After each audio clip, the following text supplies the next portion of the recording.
I want to talk about hip replacement surgery today.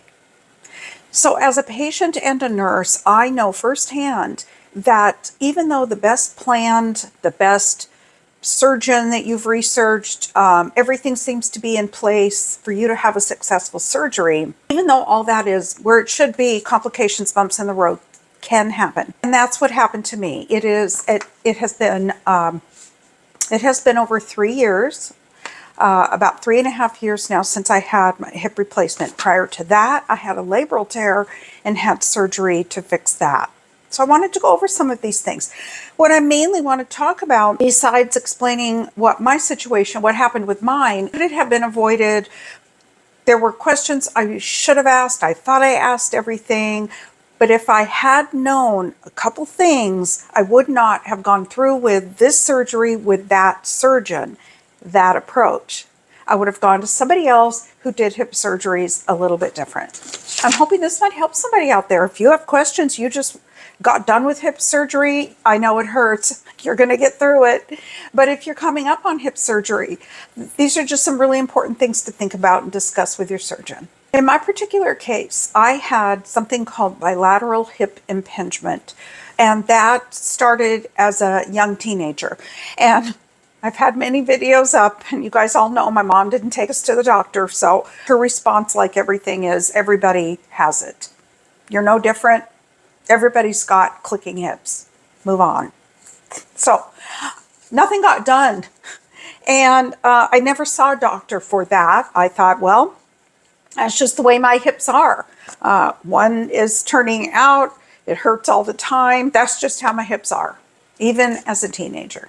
So time goes on, we're going to fast forward here, and even though I had the hip impingement, I didn't know that until later on when I had a complete labral tear. I'm going to also, throughout this video, it might have to be in part 1 and 2, but I'm going to show some pictures to the best of my ability, as I always do, because I think the pictures help us all maybe understand a little bit better exactly what I'm talking about. Like when I mentioned there's anchors for a labral tear repair, you understand what an anchor looks like. It's going to repair that labrum. What's a labrum? So anyway, I'll just put some pictures in place and I'll move along and try not to drag this out. Okay, so our hips are a ball and socket joint. The labrum, I'll insert a picture. It's the cartilage, so it works like this as we're moving, and the labrum is here lining this area. Okay, so when you have hip impingement, things are not fitting into place properly, and it's going to do this sort of a motion, which is going to give you early arthritis and going to tear the labrum. Now, you can have tiny labral tears, or you can have complete labral tears. You can have complications, or you can have minuscule little tears that heal on their own. But usually you get a tear, well, in my case, I got a tear because it was already worn down and I already had arthritis, and I was doing a bunch of squats, and there was just one particular time where I came up and it tore. So I had gone to my nurse practitioner for this, who did dismiss me. I mean, she said, you know, she talked to me about ballet dancers and other people who have labral problems, who have pain in that area. It could be this, it could be that, but you need to go to physical therapy. Your insurance, it wouldn't cover at the time for me to have an MRI of my hip, nor would it cover for me to go to a specialist at that time, an orthopedic doctor. So I had to endure 6 weeks of physical therapy first, but I couldn't get through the full 6 weeks. And thankfully, my physical therapist contacted my nurse practitioner and said, I think she has a labral tear. I'm not going to push her to do any more. It's going to cause more damage. So at that point, I got an MRI. I'll insert what the MRI said.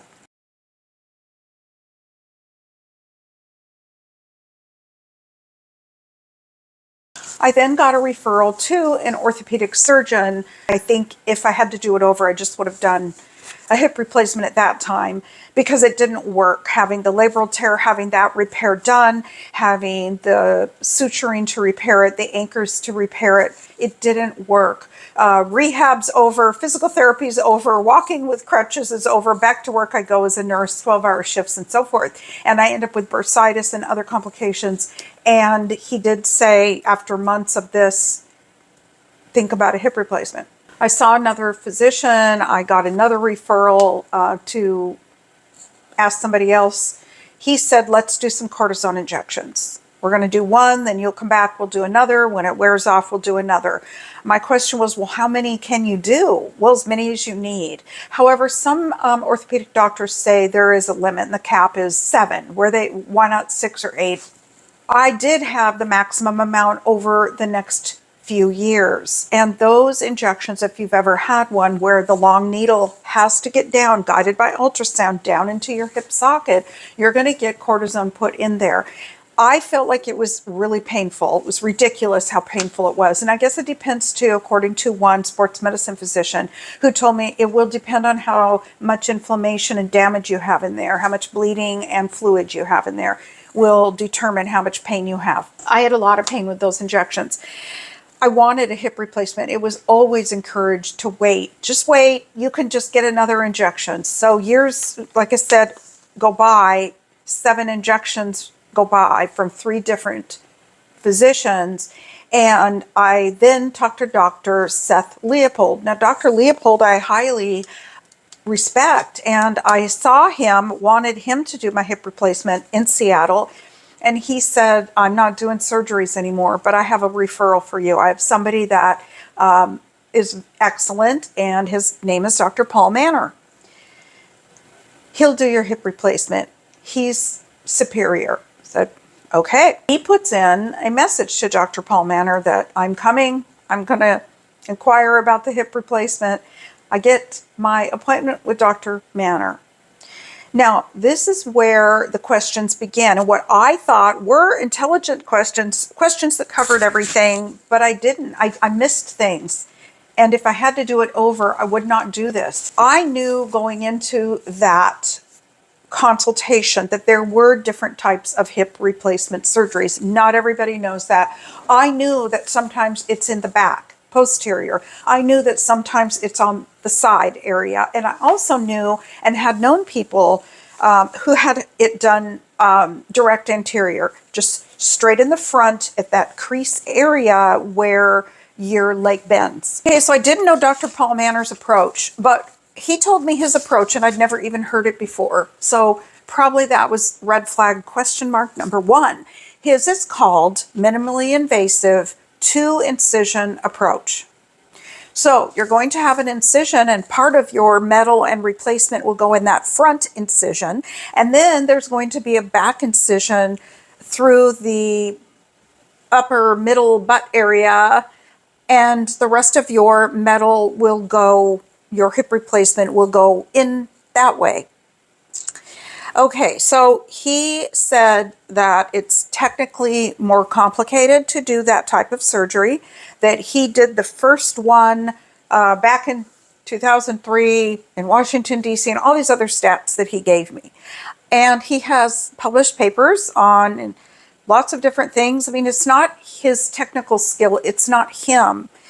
It's that I feel as though I was not the best candidate for that kind of surgery.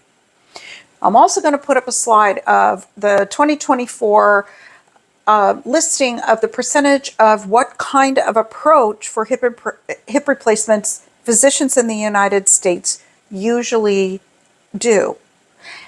And it's 5% for the minimally invasive two-incision approach. I wouldn't have gotten it had I known that only 5% in the United States do it that way, because why don't they do it that way? That would have been my first question. What's wrong here? Why only 5%? Obviously, there's a reason why they're not choosing that, because they're going to choose the best approach with the least amount of complications and what would be best for a patient to get through. Okay, so question number 1, I think that's really important after you've talked with your orthopedic physician is, by the way, what approach do you use if they haven't already mentioned it to you? And now I did know that Dr. Manor said not very many physicians do it this way, and that's because it is more complicated, it's more technical, but I like this approach. This is my specialty. It's the only thing that I do. So I thought, okay, well then he's really good at it. If that's what you do day in and day out, then you must be really good at it. that's really important here is I had asked him about complications. I specifically said what complications might come up. I want to know what they are and how I can avoid them, because I want to avoid that. And here we go, where I ended up with so many complications. But he said, here are complications, things that are going on with a patient before surgery that can cause complications. Number one, obesity. Okay, that wasn't my issue. Number two, those that have been on drugs and alcohol and then trying to manage their pain and manage their post physical therapy needs and, that kind of thing. Wasn't something I had to worry about. Number three, they didn't have support at home. They had no medical coach, no family member, nobody to take them anywhere, nobody to help them when they get home. They just have a lack of support. That's why a lot of people who have a lack of support end up going into rehab centers, because that's all they have during that time that they're going to rehab. And then that's another problem in itself, right? The other thing he said that could be a complication for some are those that have other comorbidity, medical problems, say heart disease or previous orthopedic and pelvic surgeries. But at that point, I didn't ask, well, what about my labral tear surgery that didn't work? What about the fact that I already had surgery there, that I already had a complication there, that I already have these anchors in place? I didn't ask that, and I should have asked that, because upon further research, I'm not the best candidate for the two-incision approach, because I've already had hip surgery. Many go on and do fine, but many don't. The next thing was, we talked about recovery and physical therapy, and he encouraged physical therapy pretty much immediately afterwards. You're going to do it in the hospital, and they're really not that nice about it. Sorry, but they're not. They could have had a gentler approach. I don't think that, being so threatening to patients and forcing them in such a way really does anything good. It doesn't make them feel any better. It doesn't make them more encouraged. It doesn't make them more motivated. So that's just something that I noticed. Kind of like really rough going up and down the stairs that the physical therapist made me do within hours. All right, the other thing is, what about pain management? I've taken care of kids and teenagers who have orthopedic surgery. It's really painful. So what is Dr. Manner's approach for pain management? He skimmed over that, because he said, don't worry, as soon as we book you a date, the RN, her name, don't remember, is going to come in and explain everything with you about pre-op and about getting some labs done. And the other thing she's going to talk to you about is pain management. That is another red flag to me, because that did not get handled that well. I rationed my pain pills. The RN made it crystal clear that if you ask for a refill, you're not going to get it. I don't know about your state, but here in Washington, you can have Tylenol and Advil for everything, but you're really not going to get narcotics for very many things. Even when I had my labral tear, 0 pain pills. Nothing. When I had my repair after surgery, yes, I did get a few pills. When I asked her, moving into the next phase of this, I asked his nurse, what about some things that I might need? At least I knew, I didn't say this, but I knew that when we have kids that have had orthopedic surgery, they might need a walker, a wheelchair. I didn't need that. I'm just saying, just some medical supplies. I asked her that. What about a bedside commode? What about medical supplies? What about anything that might make me more comfortable? What about a walker or cane? And she said, no. If you can take the walker home that we'll start you with at the hospital, the rest of it, no. We want you up. We want you walking. No bedside commode. Get up and walk to the bathroom. Get dressed. No, none of the extenders or anything to help, put your socks on and that kind of a thing. I didn't get any of those DME supplies. I didn't get anything.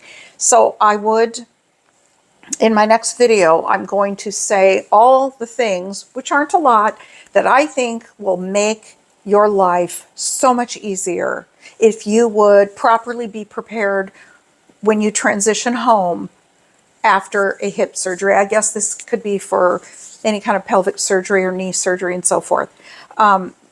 But the way Dr. Manor and the way his nurse spoke was that you're going to just pop right up. You're going to feel fine. You're going to be ready for a marathon in a few months.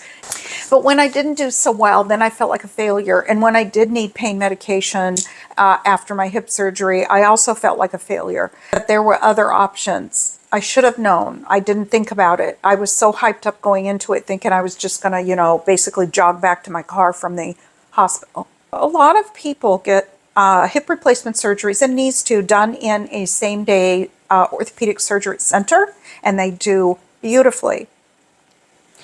Dr. Manor's patients stay in the hospital one night, and so I was at the hospital, University of Washington, for one night. I absolutely thought the staff was fantastic.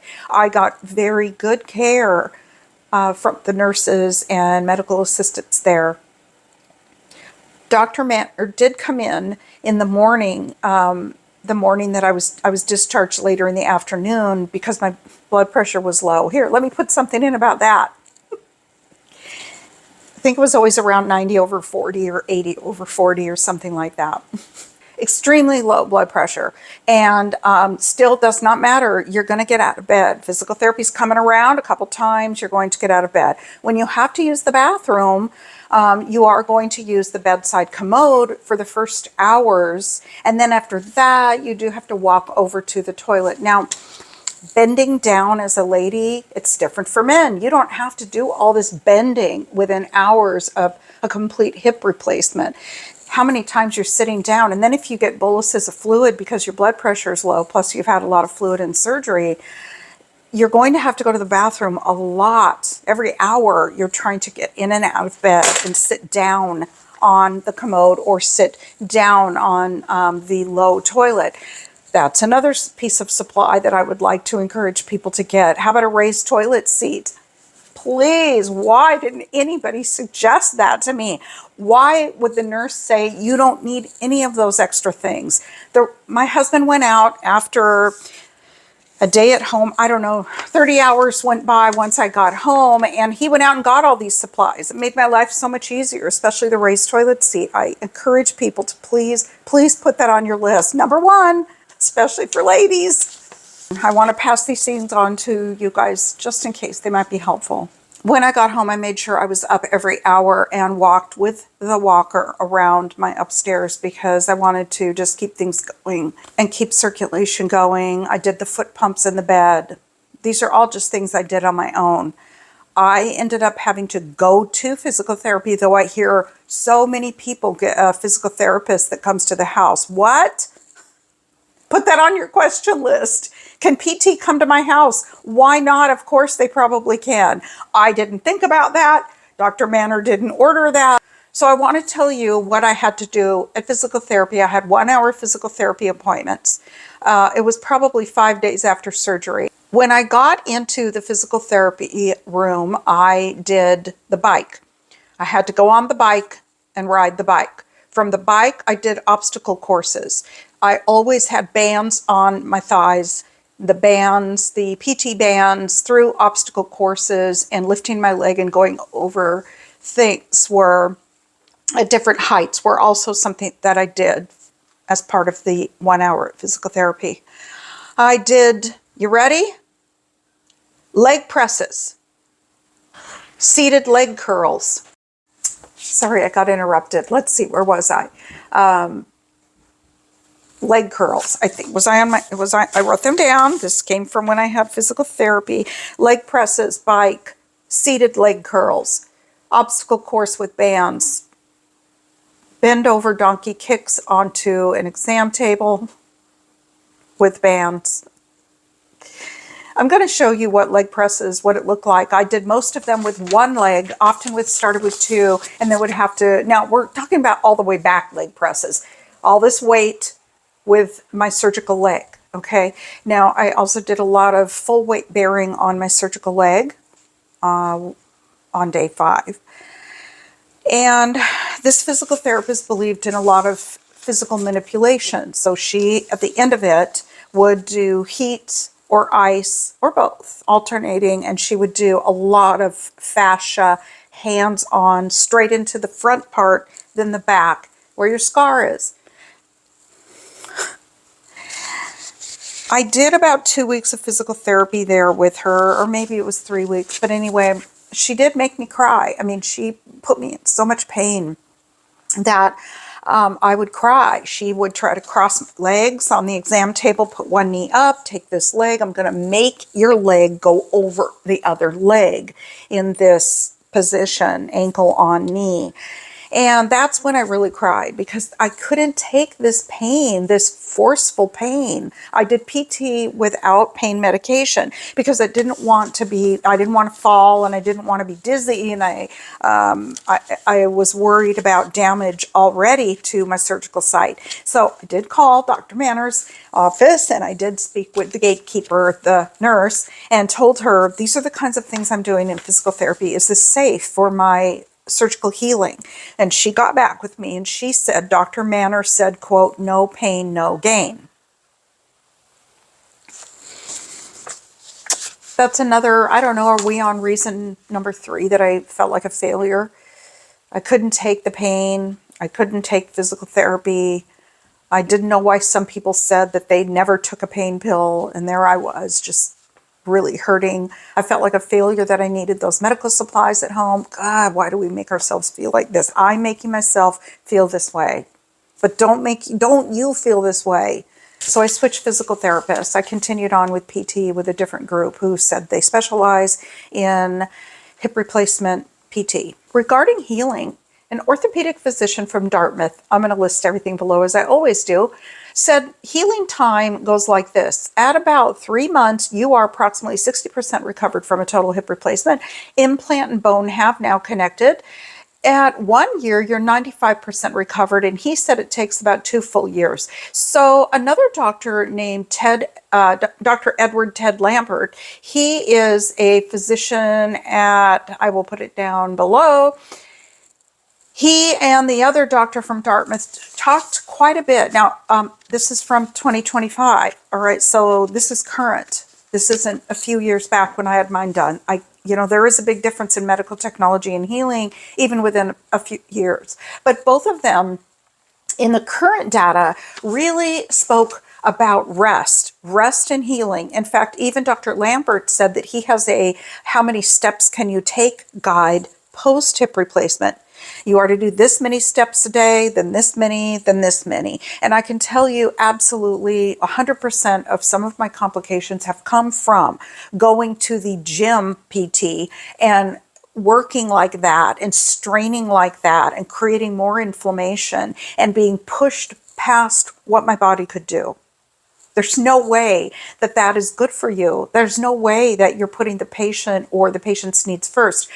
So back to physical therapist number 1, the female, I did say to her, I don't know how elderly people do this. A lot of elderly people get hip replacements and knee replacements. How are you making them go through this kind of an obstacle course and intense weight training so soon after surgery? Like, my mother could never do this. And she said, well, we just sort of curtail it differently for them. And to be honest, most of them don't come to PT. Other positive ways that hip replacement therapy has improved from even a few years ago is technical skills are honed in. The surgery takes 1 hour or less, 45 minutes, an hour and 15 minutes. And the implants are now lasting a lifetime for most people. I also think that hip implant complications such as hip dislocation has significantly reduced. Let's keep moving on. So as I continued on, I still was extremely weak in that right leg. I continued with hip pain. When I went back to Dr. Manner's office, I saw him at 6 weeks, but then after that, I saw his physician assistant. Going back a little bit, when I did see him at 6 weeks, I told him about the incident with his RN and how she was so stingy and, dismissive of pain and of pain medication. And he listened. He was really concerned about that. He seemed to be, and he also seemed to be very compassionate about how I felt afterwards. He did say, I'm going to talk with her. And that was really it. And then he said, I can still get you more pain medication if you want it. And I said, yes, please, go ahead. If you could put that in, it's good to have that just in case. I talked to him about the length discrepancy, and he said that's normal. That is common. That will settle down a little bit, but in my initial 6-week x-rays, everything looked good.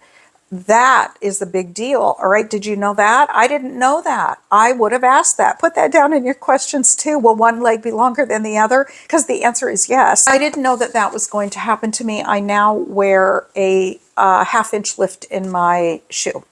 So I wear it in my left shoe, and I'm going to insert pictures. Like I said, I'm going to show you me walking around. Look again, because I have a flip-flop on one foot, non-surgical foot, and then I have nothing on the other. And then finally I was even. When I went back for another follow-up and saw the physician assistant, he just said, you're doing fine, you're on course. And then I talked to him about physical therapy, and he seemed to be a bit more understanding and didn't give it the toughen up kind of talk. He said, go to a different physical therapist until you find a good match. But again, now back to, as time went on and things did not improve and I still felt quite weak, I was back at work, I decided I would go to physical therapy again. And this time I was going to somebody who had a different approach. And she did, I forgot the technical name for it, but she did physical therapy on my surgical leg using something on my thigh that is similar to a blood pressure cuff. I will put the name of all of this in here. And she said, we're going to do this for 6 weeks, and I'm going to teach you about kettlebells for strengthening.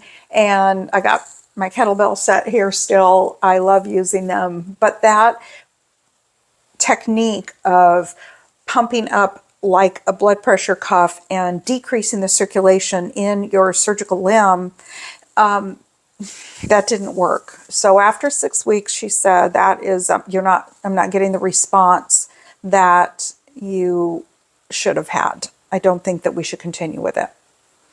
At this point now, the pain in the back, upper leg, the tendinopathy was 24 hours a day, but now I had the front of the thigh numbness still, and I had the front of the thigh pain. So now I had pain that was radiating down my leg. So at this point, I ended up going to a completely different orthopedic surgeon and started from scratch. He took x-rays, he did measurements, he was fantastic. And he said, I'm going to send you to an orthopedic physical medicine physician. So I saw him. And he was great, and he was big on injections. So we're back to injections again. I didn't want to start injections up again, and I did even more because now I had injections going into in the tendinopathy hamstring area. So it was front of the hip again, back of the hip again. Injections are great to hold you over, but how could I start doing them again for the rest of my life? So he did that a few different times. I kept going back and forth, and I don't know, we're on year 2.5 or something at this point. And he said, there's one other thing. I think we should start looking at acupuncture, which is fine. Insurance doesn't cover. It's around $150, $200 a session. And he talked about some other therapies and that sort of thing. But something else he talked about was a video that I had done on what did work. And that was a completely different approach, fascia release therapy, by a place called Arthroplasty, and they are nationwide. I think that Texas is where they are from, and this technique really worked. It took all the pain away in the front of my thigh. I will link that down below, what that video was about. And it took most of the pain away in the back of the upper thigh tendonitis area, or tendinopathy area. Both those incisions are where the surgery and instruments were put in for the hip replacement, and that is directly where the pain is. And the pain radiates from those areas. But anyway, this Dr. Froberg, absolutely amazing, kind, an expert in what he does. And I went there for 6 months. But I can say that that has worked better than anything else. I don't have the strength that I want. I really wish that I could get my strength back a bit more. I will continue to work on that. But I can say that I'm probably as good as I'm going to get. This is it. This is how good it's going to be. I will have weakness. I can't do as much as I want, as I thought I could do, because I still have problems with my hip, but the chronic pain is gone, and I have things that I can do that Dr. Froberg has taught me for when I get a flare-up. So regarding this two-incision approach, not a single physical therapist that I saw, including the chiropractor who does the fascia release therapy, Dr. Froberg, had heard of this. Nobody had heard of this approach, which back to, if I had known that only 5% and 7 physicians in the country that I could find do it, I wouldn't have done it. But I wasn't even a candidate for it anyway. So who are the type of people that are not candidates for this type of surgery? Remember to ask what approach the surgeon's going to do. Is it going to be all in the front, all in the back, or off to the side? But if they say two-incision, think about it. Look up some of these things I'm going to list below and read them. Let's go over some of this. There was a study by PubMed, two-incision minimally invasive total hip arthroplasty, results and complications. The purpose of the study was to determine the complication rate and functional result after two-incision minimally invasive total hip arthroplasty. And let me tell you the bottom line. Our experience shows a relatively high complication risk after the two-incision minimally invasive total hip arthroplasty, and we have since abandoned this technique, except for Lisa's surgeon. Similar article, early complications of primary total hip replacement performed with a two-incision minimally invasive technique. Complications, complications, complications. Here's another article, early complications of primary total hip replacement performed with a two-incision minimally invasive technique. It's another complication all the way back years ago. Besides femur fractures as the main complication, the two-incision minimally invasive hip replacement approach has been associated with several notable complications, especially during its early adoption. The majority of orthopedic surgeons do not use this approach. Why not? Why don't they use it? Because there's so many complications. That's why. Relatively high complication risk. Now, if I'd have known, I wouldn't have done it. I wouldn't have had, that's the only way that he does surgery, move on. There's a lot more orthopedic surgeons out there that do the standard incision, the standard approach to a hip replacement surgery that I would have chosen had I known. Which patients are not good candidates for this approach with two incisions? Previous hip surgeries. Previous hip surgeries, yes. Prior labral tear surgery, especially if done arthroscopically, yes, can complicate things because of the scar tissue, the alternate anatomy, or previous anchors might make it harder to safely navigate the small incisions. If the labrum was removed or the joint capsule changed significantly, that also would be a reason why you wouldn't be a good candidate. Severe hip deformity or dysplasia, obesity, severe osteoporosis, advanced arthritis or bone loss or stiffness, previous femoral fractures or hardware in the hip. I did have hardware in the hip going into that from my previous hip surgery. When I talk about the anchors for the labral repair, anchors are tiny screws or pegs. They're made of metal or plastic. Here's another list of people who shouldn't get it, aren't the best candidates. Doesn't mean you shouldn't. Everybody is different. Some people do perfectly fine. But if you knew this going in, you didn't have the option to say, I don't want that approach, like me. But I want you to know, if you're a female patient, previous hip surgery, inexperienced surgeon, I didn't have that. He was very experienced in this. Takeaway. The highest risk with the two-incision approach is fracture of the femur during surgery, coupled with notable risk of nerve injury. What does the front of the nerve injury feel like? It feels like numbness. You're numb in the front of your leg. It doesn't come back. Another study reported 4 major complications out of 50 patients including 2 peri-op fractures and 2 additional re-interventions, plus 27 minor issues, mostly numbness. Another PubMed article.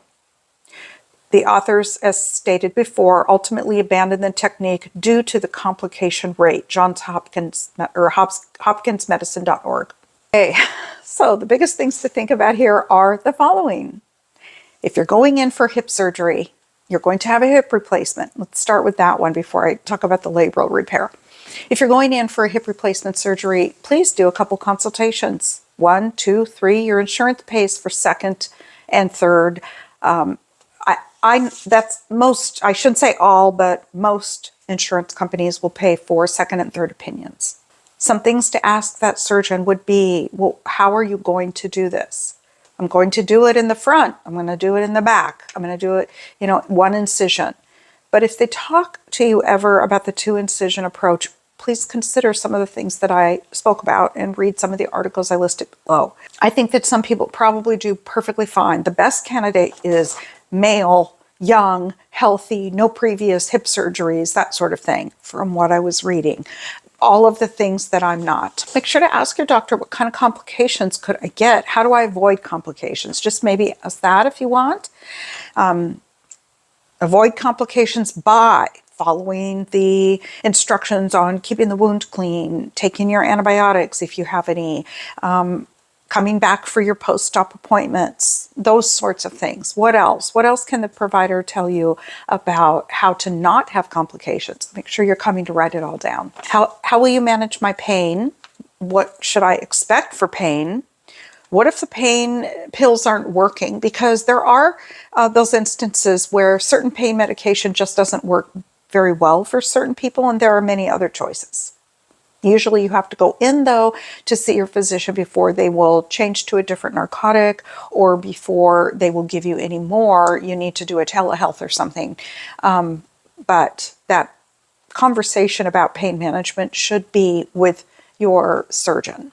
And then lastly, what about the medical supplies that I need at home? Hey, I hear that it's really good to have a raised toilet seat.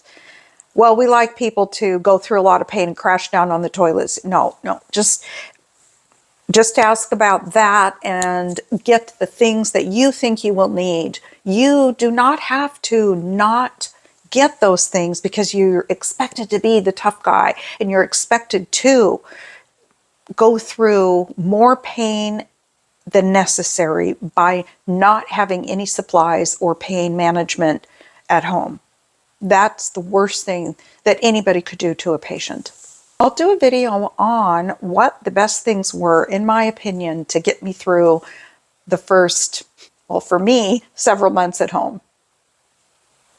Make sure that if you are told you will be on some type of blood thinner, that you do that that you take it exactly as prescribed. It's really critically important that you take the once-a-day aspirin or baby aspirin or whatever it is, the Coumadin or the injections or whatever you are prescribed for the purpose of keeping the blood thin to avoid a blood clot. Be sure that you're following through, taking that. If this can help anybody out there get through their hip replacement better and smoother recovery, or if this helps somebody who's going in for an orthopedic consultation, I really hope that this was helpful, and I'll see you at the next video.